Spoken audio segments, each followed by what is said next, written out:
Hey, everybody. Welcome back to another installment of the Can We Please Talk podcast. As always, I'm Mike Leon. And I'm Nick Saveri. We got another good one. Nick, one of our favorite people and authors is going to be joining us tonight, talking about the world of sports. We're going to shift gears tonight. And that's going to be Jeff Pearlman, New York Times bestselling author. This guy's written books on everybody from Kobe, Shaq, the Showtime Lakers in the 90s. He's written books on Clemens, Bonds. So we're going to be talking with him in just a little bit. But before we jump into today's episode, some unfortunate news. Greg Naismith, a friend of you and I, Nick's, fellow podcaster, he was a Philly native that worked a lot in the Philadelphia community, passed away. You and I, Nick, knew him, but we didn't know that we both knew him. And you texted me that he passed away. And I knew Greg through playing basketball back in New York City. And him and I had talked from time to time about his podcast and the underdogstuff.com, where you could check out Greg's website and all the stuff that he was doing. He also ran another podcast, Bridges to Wealth, working on like bridging the wealth gap in the Philadelphia area. So Greg was just such a good guy. Nick, I'm curious for you, like of all the interactions you had with Greg, tell our audience a little bit about how you got to know Greg. Sure. Yeah, actually. And Mike, you spoke about how we sort of happened to both know the same person. Greg was good friends with a mutual friend of ours, Nick Papadopoulos, who has a men's group who, with Greg, had a podcast, The Dudes of Disruption, which, folks, you can still find on iTunes. Fantastic show, just talking about men really in the 21st century and about our growth and development. But Greg had been actually one of the founders of that men's group. Greg and I were not in the group at the same time, but we had known each other. And actually, last week, after you and I wrapped taping, I hopped on to a reunion call, Zoom call with the group actually, and Greg was on it. And Greg had asked me about the podcast. It blown Greg's mind away, knowing that you and I were doing the show. To some extent connected to him in terms of like the show he was doing with Nick and his own program. But just an amazing guy putting out some incredible stuff. And the fact that you and I both know him, I'm still tripping on that. Like how I think that's just, it's so crazy because again, Philadelphia native, he went to a UPenn. Again, I knew him per chance by just joining this basketball group back in New York City and got to know him over the years when my wife and I lived in New York City. And he knew I was in media and television at the time. I was working at Madison Square Garden. And I knew he was doing this stuff on the side as well. Also, I think as his full-time job as well, but I forget, but hadn't talked to him like in over a year. And then the basketball group, somebody had told me about his passing. And that's when you texted me, I want to say maybe 30, 40 minutes afterwards, saying that somebody from your group had passed away. And I'm like, is he talking about Greg? And then the two of us both kind of jumped in that we couldn't believe how we knew him from the different circles. Just a great guy. He will be missed. We're going to be putting out some information in the coming days when we find out where donations can be made in Gregory's honor, because I'm telling you, if you ever met Greg, he just always had a smile on his face and would always chat about anything, and for me, talking sports with him, playing basketball with him, just a thrill to be able to hang out with G, and he will surely be missed. As we move into our episode for today, like I mentioned at the top, we got legendary writer Jeff Pearlman that's going to be joining us. Jeff, formerly at Sports Illustrated, he's covered so many different athletes over the year. You can check out his website, jeffpearlman.com. He also is the co-host of the Two Writers Sling and Yang podcast. Check that out, available wherever podcasts are. And Jeff has written so many great books on, just listen to some of these names, Nick. Brett Favre, Roger Clemens, Troy Aikman, Barry Bonds, Kobe, Shaq, Phil Jackson. You think about writing and getting direct quotes from these people in these books too is the greatest thing that I think about it, because he's got to compile all these stories and then write books on this. And his latest book, for those of you watching on YouTube, you can see it over my shoulder. It's called Ring Circus: Kobe, Shaq, Phil Jackson, and the dynasty of the 90s into 2000s Lakers. And it's really the story about how they got Shaq from Orlando, how they traded for the Kobe from Charlotte, how they got Phil Jackson to jump on to coach the team after Del Harris and they let him go. The book really is a great read. It takes you through so many of the different stories from that LA team and how the dynasty kind of ended after the loss to the Pistons in the finals in 2004. Um, Nick, I know you turned me on to some of Jeff's books. I had known him before, but some of these books are just great reads, and I'm so excited that Jeff's joining us tonight. Yeah, it's trippy. Yeah, I think the first book of his I read is actually on the Showtime Lakers, but I had been familiar with some of his books before. It's funny. I've actually given two of Jeff's books to friends as gifts. Jeff's most one of the greatest stories Jeff tells. I mean, if you're a local New York sports person, is about the '86 Mets. So if you've read When the Bad Guys Won, that author is who we're talking to tonight. I've also given as a gift one of Jeff's recent books on the USFL, probably on the complete other side of what people pay attention to in sports, the United States Football League, but one of his most well-researched books, and just an amazing story, and actually connects to the recent president, actually. Right. So yeah, so, I mean, it's funny, no, because I was just watching an interview that he did on the Rich Eisen show a little while back about the USFL topic, and it's really, the book is not political, it's not, but it really is about how Trump kind of, in essence, disrupted that league and tried to compete directly with the NFL. He sued the NFL. He actually won a lawsuit, but the judgment, they won $1 in the lawsuit because the jury had found that the NFL, while they were trying to destroy the USFL, they didn't really affect the monetary part of it. So the jury was like, well, we just came up with an amount of $1. Jeff actually interviewed one of the jurors for that book, but it just goes to show the level of research he's done in this book. I'm even leaving off some of the names of the people that he's interviewed. Walter Payton, he did a book on. When I found out that he did one on the Cowboys with Emmitt Smith and Michael Irvin and Troy Aikman, I mean, there's just so much to talk with Jeff, and we're going to get into, like I said, his latest project, which he's working on right now, a book about Bo Jackson, which Nick and I, both being Raiders fans, are super excited about. So we're going to be talking to Jeff in just a bit. All right, Nick, our guest tonight, we are so excited to have him on. He's a New York Times bestselling author. You can check it out at jeffpearlman.com, some of the books that he has written. His latest one is Ring Circus, Kobe, Shaq, Phil Jackson, the story of that dynasty Lakers team, and that is none other than Jeff Pearlman. Jeff, Mike Leon, Nick Savary, thanks so much for hopping on with us today. We really appreciate it.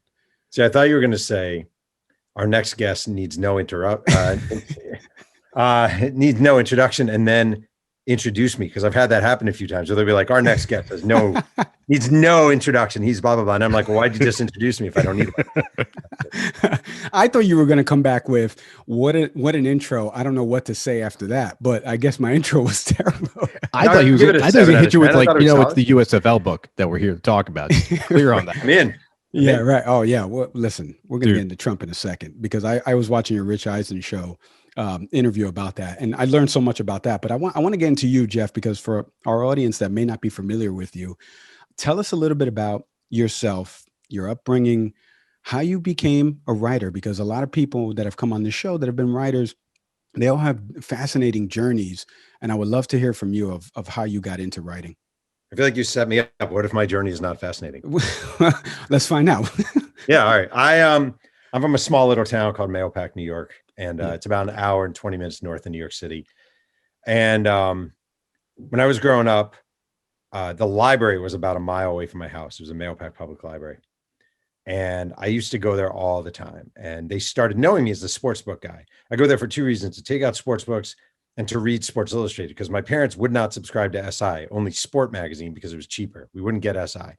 So I'd go to the library, I'd run. It was like a mile from my house. I'd run, get to the library. And after a while, they started having books waiting for me, sports books waiting for me. So they would even call me at home and be like, hey, Jeff, we just got in the Bo Jackson biography. If you run down here quick, we'll hold it for you. So that really started something for me, like a real love. And I was just gobbling up sports books left and right, just gobbling them up. And that was really influential in my life. And then I, sort of traditional. I was the sports editor of my high school newspaper. I would say I had a moment. I've talked about this sometimes. When I was a senior in high school, so I was like, your basic track cross country runner, kind of nerdy, not that cool. And my senior year, I wrote a story for the student newspaper, the Mahopac High School Chieftain, and it was called cheerleading, sport or activity, with a question mark. And I wrote this whole takedown of cheerleading and how it's nonsense. It's just an activity. The next day I'm sitting in the school cafeteria and I'm surrounded by the cheerleaders and they're all yelling at me. And it's the day before the football game. So they're all wearing their cheerleader getup and they're perfumed up and the short skirts. And I'm just sitting here looking around and I'm like, this is amazing. Like I write something, the cheerleaders all want to talk to me. I don't write something, nobody has anything to do with me. Right. And I just think like, that was my first maybe true awareness of the power of the pen and that you can have a voice. Now my reasons weren't so great. It was kind of, I liked the attention of the cheerleaders, but I think that was a big moment for me. And then I went on to Delaware and wrote for the student newspaper and was the editor of the student newspaper. And I started my career at the Nashville Tennessean and covered a lot of stuff and then went to Sports Illustrated and then started writing books about 17 years ago. Before Nick jumps in here, actually, my father worked in Jefferson Valley. So very familiar with Mahopac. I grew up in Harrison. Yeah, right by the mall, like literally right off Route, not off the Taconic up there. So very familiar with Mahopac. We lost to them senior year in basketball and everyone was chanting my name. Hey, where'd you go to high school? I went to Harrison High School. Oh, okay. Yeah. So it's such a small world. I just want to say I worked at the JV Mall and my first job ever, I was a dishwasher at a restaurant called JB Danigan's and I was 15 years old. I lasted for an hour and I walked out. My second job was taking people's opinions. So walking around with a clipboard and asking people for 5 minutes of their time to take their opinions. Yesterday I was in a Costco and I saw a woman trying to get people to buy solar panels. And I was like, I feel you. I know it sucks. I feel you, but I don't want solar panels. Jeff, when you came on, you were talking about our respective bookshelves. As you mentioned that story about the library and just what books have been pulled aside for you. For our audience, what are some books that were influential to you as a writer, but in general, just when we think of, sports and biographies and such that you think are musts for people's bookshelves, aside from your stuff? Well, I would never say imagine being the writer who's like, really, you should read my stuff. They're better writers than me. I mean, there's a book called A False Spring by Pat Jordan. That's maybe the best sports book I've ever read. Pat Jordan is this great all-time great writer. He's probably in his late 70s now. And he came up in the Brave system along with Henry Aaron. And he wrote a book about his minor league journey. It's called A False Spring. It's maybe the best book I've ever read. It's definitely the best sports book I've ever read. When I was a kid, I was really into John Feinstein books and Peter Golenbach books were two guys. Like there was a book called The Bronx Zoo, and it was a diary that Sparky Lyle, the Yankee reliever, wrote with Peter Golenbach. It's freaking gold. It's a magical book. It's great. And the funny thing is, I'll tell you something. The big ones for me, actually the big ones, when I was a kid, there used to be these books that came out called The Complete Handbook of, and it would either be pro basketball, baseball, or football. And these are all from when I was a kid. These are on my shelf right here. These things were freaking gold to me. And I would run out to the bookstore. They were like $6, $5.95, and I would absorb these things. And I can still quote these things verbatim today. So I was just, thing is, when I was a kid growing up, it wasn't like every channel had sports on. It wasn't like every game was on. You would never see a San Diego Padre game unless they were coming to play the Mets, or maybe on the Cubs network. It all seems so foreign. And to me, like reading these books and reading books, it brought it all to me and it kind of painted a picture for me. So it was really influential, a lot of that stuff. Jeff, at the top in our intro, before you came on, we were talking about some of the books you've written on. And I mentioned the names, Clemens, Bonds, Walter Payton, Kobe, Shaq, just such iconic names. But was there anybody that you turned down writing about, either a biography, or was there a subject matter that you turned down writing? And if so, how come? Not really. When I was a young writer at the Tennessean, I had this weird, quirky desire to write the biography of former Kiss drummer Peter Criss. I couldn't tell you why. I don't know why. I have no idea. And I think I wrote Peter Criss asking if he'd be interested in having someone write his biography, and I never heard back from him. I've had book ideas that have been rejected before. That happens where you go to a publisher and blah, blah, blah. I really wanted to do a book years ago about the gun movement in America. I want to spend a year as an undercover gun zealot and just see what it's like, go to NRA meetings and go on hunting trips. Still might do it down the line if someone would pay me for it, but I never got a real nibble on that. But otherwise, not really. It's been pretty solid. I would read that book. Let me tell you something. Yeah, I don't know what kind of funding you need for that, but I would read that book. I would love to hear some stories. Maybe started in Florida in my backyard. Yeah, exactly. Yeah, I know. Yeah, so when we think about this, just the different teams you've covered, the 86 Mets, the Cowboys of the 90s, both Laker teams, both from the 80s and, the Shaq Kobe era. If you had to be asked, well, you're about to be asked, I guess, but what team or group of guys are you most likely to hang out with? And which group of guys would you just absolutely steer clear from? Who comes to mind?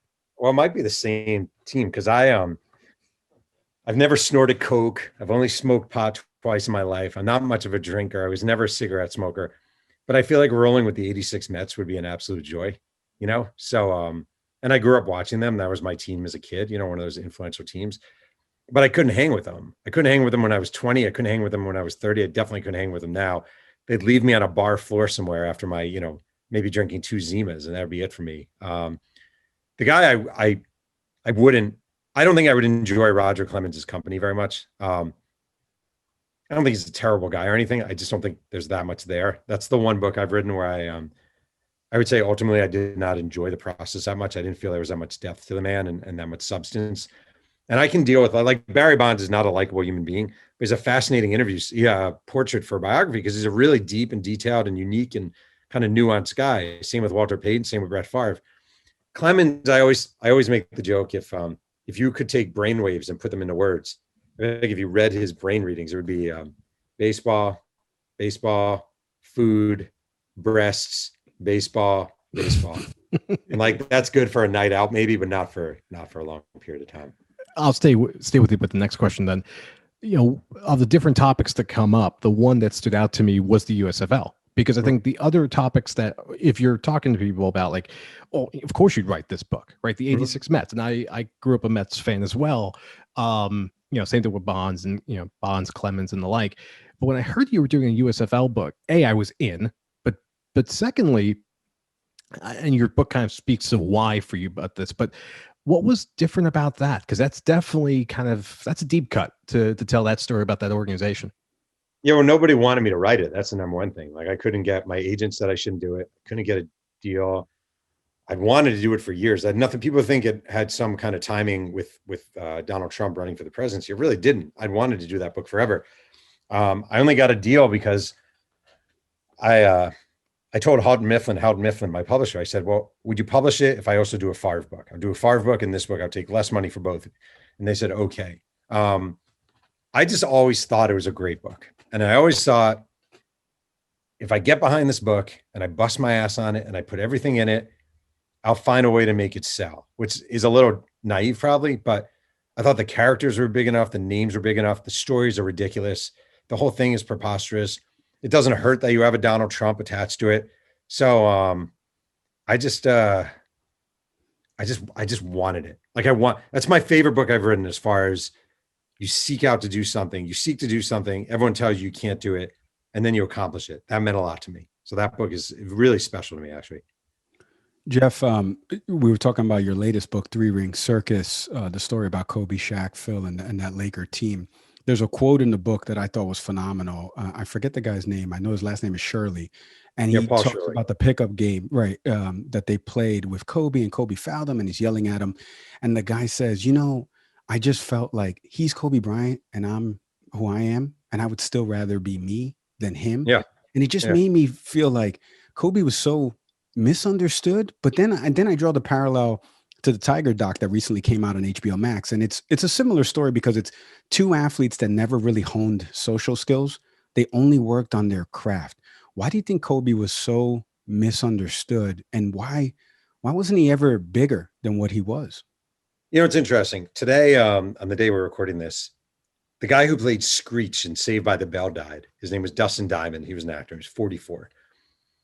And his life was all kinds of trouble. And it reminded me initially of like Gary Coleman or Dana Plato or different people, kids who are thrust into Hollywood at a young age and never are able to sort of adapt to society, because an important part of that growth structure was skipped over. Like the three of us sitting here, we probably all got rejected asking someone out. We probably we're learning to drive and maybe, hit a pole or blah, blah, blah, blah, blah, blah. Didn't know we were in reverse, freaked out.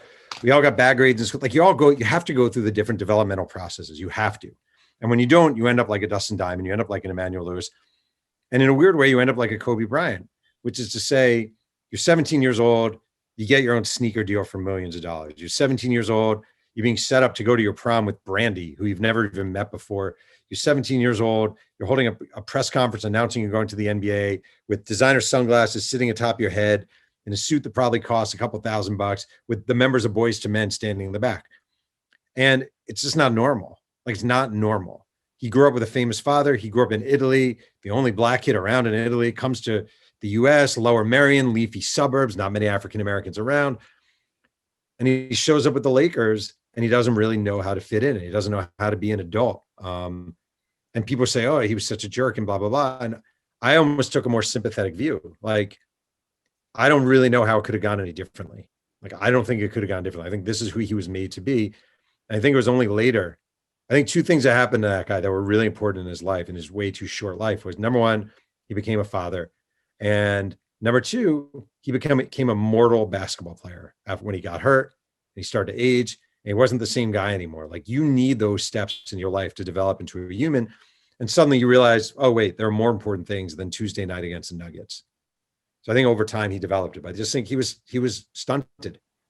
Yeah, no, it's well said. I took away a lot different emotions from the book about Kobe. And again, like, you got into a lot of the trial stuff too towards the end, and just thought it was really interesting. I recommend the book for a lot of people. Not to give you another plug, Jeff, for more sales. No, but. I mean, it's funny because when I wrote the book and it came out, when it was coming out, I was really terrified. Number one, because he died and you just don't know the reaction. And in fact, that is a reason. He died. It was coming out 8 months after his death. You don't know what the response is going to be. A lot of people are just going to see the book. You know, you always think the world's on Twitter, but 99% of society actually is not on Twitter. They don't follow you on Facebook. They don't go to your website. They just see some book come out and they think, who's the asshole who's trying to take advantage of a guy's death? And I was really nervous about that. And the book is not flattering to Kobe. It's not altogether destructive of him, but it's not flattering. And I didn't know how it would go over. And one thing that's kind of relieved me or hardened me is that most people, at least who I've heard from, seem to feel it was a fair and nuanced portrait of the guy. So, Yeah, I would agree. Yeah, I felt the same. Speaking of that book, I think of Showtime. I think of one thing I appreciate about your books is there's an amazing story at the beginning, and Showtime really stands out to me here because it's the story of how the Lakers got their coach just before Pat Riley, and it involves a bike accident. And as I read that story, and I've seen this happen to me a couple times, for anyone reading through Ring Circus, or you're about to a fight on a bus. What is it about these particular stories? Like, what helps you to identify the one that you lead with that becomes there goes next couple of my nights because I'm all in on this book. Well, I mean, it's probably a little formulaic, but you do want to grab someone and you want to grab their attention. And people have a lot of choices what they want to read, and there's certainly better books in my books. I mean, there are better writers than me, obviously. So you want to kind of grab people and get their attention. So I always think like I mean, the Laker book, the Showtime book was really interesting. Jack McKinney was the original coach of those teams. As you mentioned, it was his dream job, his absolute dream job. And he's coaching them for about 2 weeks or whatever it was. And he gets in this horrible bike accident and that's it for him. And I flew down to Florida to interview him when he was still alive. He's deceased now. And I was warned, like, his memory isn't great, blah, blah, blah, blah. And I was sitting across from him and I had this folder of clips from when he was a coach, articles, and he just couldn't remember things. And he was so frustrated and it was really sad. But also told the story. It was almost like, what could have been if this guy never got in this bike accident? Here he is, and his memory's terrible, and he's kind of living out his years, and it's sad, but it didn't have to be this way. It's just this one moment in time. So for me, I was kind of haunted by that. And that's what grabbed me. With the newer book, it's Kobe getting in a fight with Samaki Walker. And I thought it was really telling of sort of Kobe and where he was emotionally and how the Lakers felt about him. So I guess you want to find something that has an overarching theme, but is also a tight. With the Dallas Cowboy book I wrote, it was Mike Irvin stabbing a teammate with a pair of scissors in the neck. Like, you are looking for something unique, and at the same time, you want it to speak to a bigger issue. These are some great teammates, by the way. Stabbing with the neck, punching in the You know what? I will say this. People are always like, oh, you pick these wild teams. The truth of the matter is, I usually pick really good teams and really dynamic teams. But I guarantee you the 1987 Cleveland Indians had some assholes on their team and some bad guys on their team too. It's just nobody cares because they're 1987 Cleveland Indians. You know, they're all these, it's sports. It's a bunch of guys in one area for a very long period of time. These things happen. Right. I want to stay on that because you're a writer. You just told us about you want to find something that gravitates people towards the story. But what's a story right now in sports that you feel is either just not being covered properly or it's just not being given the right attention? That's interesting. I don't watch nearly as much sports as I used to, so I'm a little flawed here. I do think one thing that has bothered me a lot. You guys may agree or disagree. I feel like there's a real sinister element that isn't being discussed enough about these universities pushing these athletes, the vast majority of whom are African-American, many of whom come from low income to low middle income backgrounds, thrusting them back into this world where they don't get paid to play in a pandemic. And the schools themselves aren't open. You can't go to school, but we're going to figure it out. We're all these guys. And the reason has nothing to do with the welfare of the players. It has to do with money. It's all about money, unpaid labor, and I feel like we sometimes we get so caught up in cheering and being like, oh, my team this or my team that, or oh, the UCLA, blah, blah, blah, whatever, that we forget just the absolute bullshit of the situation. Like, these guys aren't getting paid. They're playing in a pandemic. Their health doesn't really seem to concern these universities very much. These universities know they need to keep the money going. And I just feel like that's a story I'm not seeing written enough. Too often we're just writing about the games and not about the impact it's having on these guys. Yeah, totally agree. Nick and I are looking to do a college amateurism episode. We may have somebody from Real Sports coming on that actually did some of the pieces on them, or potentially Jay Billis from ESPN, because you're right. Yeah. A lot of these athletes are going through it, and it's all about the mighty dollar. I'll tell you something else that drives me crazy along those lines. If you go online, you'll see like Clemson or Texas or whoever. They all do these things. They pay millions of dollars for these souped up football locker rooms, right? And it's like every player gets an Xbox and every player has a glow in the dark, blah, blah, blah. And every player has a massage chair.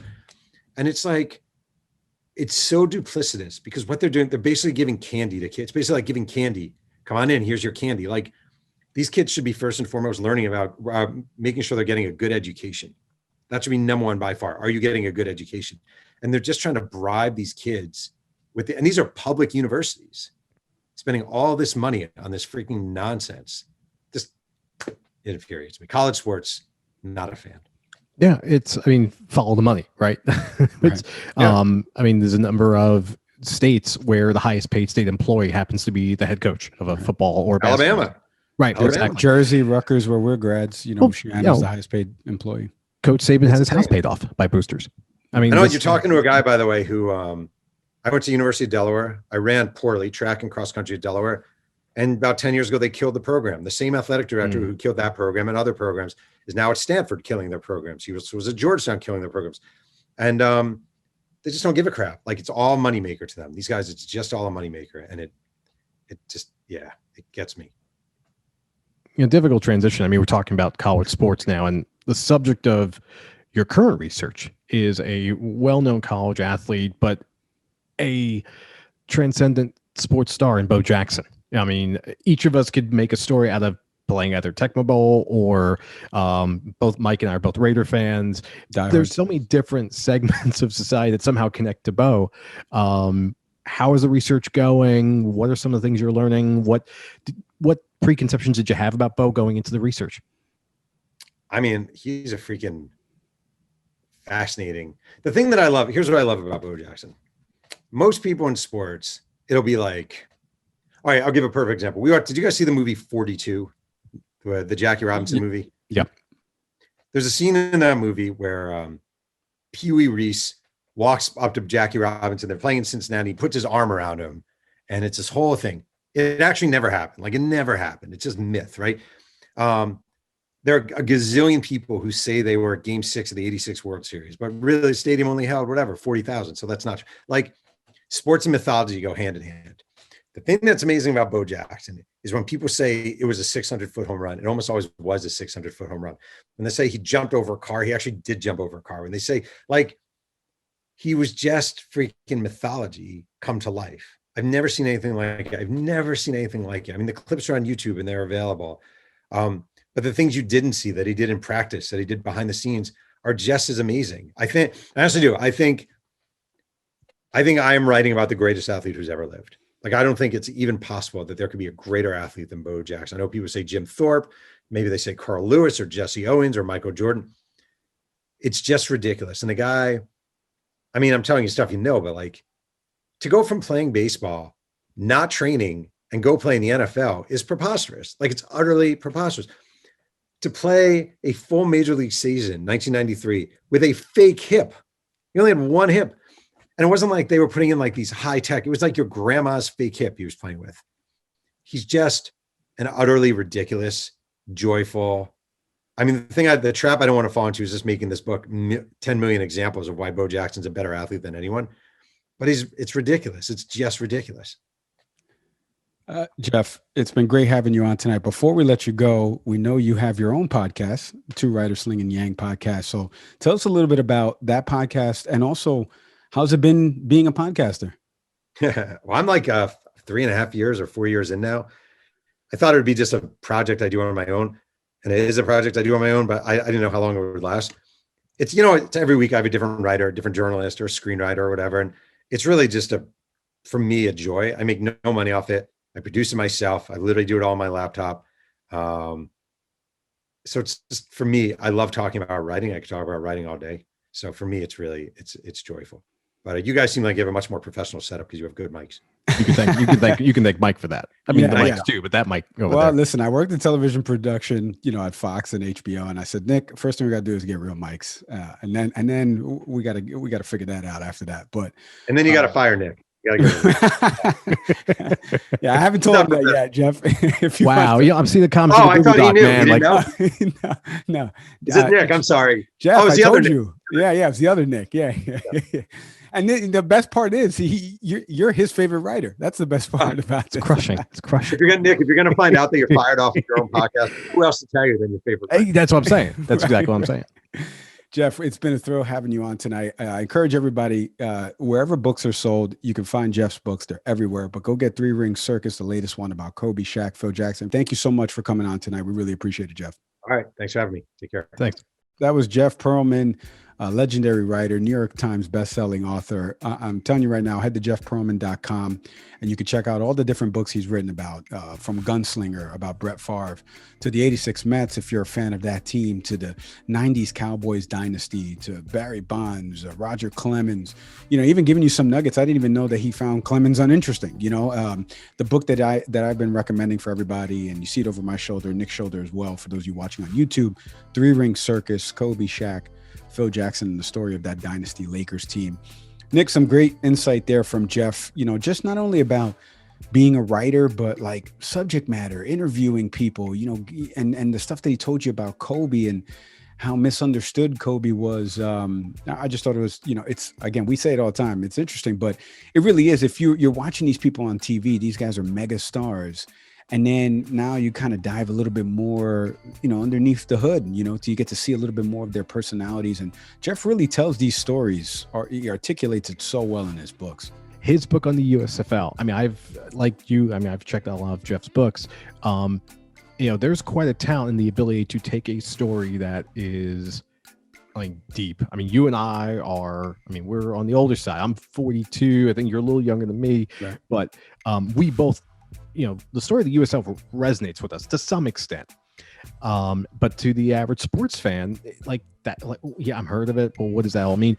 He makes that story come alive. And it's a story that was passionate to him as a sports fan growing up. And the ability to do that, and coupled with all these incredible stories, Mike and I have just read through Ring Circus, highly recommend. Jeff's one of those guys that as soon as that Bo book comes out, folks, Amazon, Barnes Noble, wherever you get your books, pre-order it. Yeah, you set it and forget it. No, it's true. And not only that, you were talking about the USFL stuff, because, I didn't even mention that book. And like you said, it's one of his favorites because of the players that were in the league. From Steve Young was in the league. Donald Trump was an owner and trying to get into the NFL for years, and Pete Rozelle wouldn't let him in. That league had so much talent that it accumulated because they were paying players more than the NFL. It forced the NFL to kind of inflate their salaries to players back in the 80s. And a lot of people just don't know that story. But I would recommend for people, head to jeffpearlman.com, check out his podcast, Two Writers Slinging Yang. It's available wherever you get your podcasts. If you're thinking about getting into writing, I mean, I would think of nobody better to learn from than Jeff Pearlman. And like I mentioned, jeffpearlman.com, and you can get all his books, and his books are out there wherever books are sold. For this podcast, as always, you can check us out, Instagram, TikTok, Twitter, at Can We Please Talk Podcast. Nick's smashing the button. Come on, Nick, hit me with a down button there for the YouTube subscribers. Hit the subscribe button, follow the show, leave us a comment in the App Store or in the Apple Podcast section. As always, I'm Mike Leon. I'm Nick Saveri. Thanks, everybody, for watching, listening, and have a good one.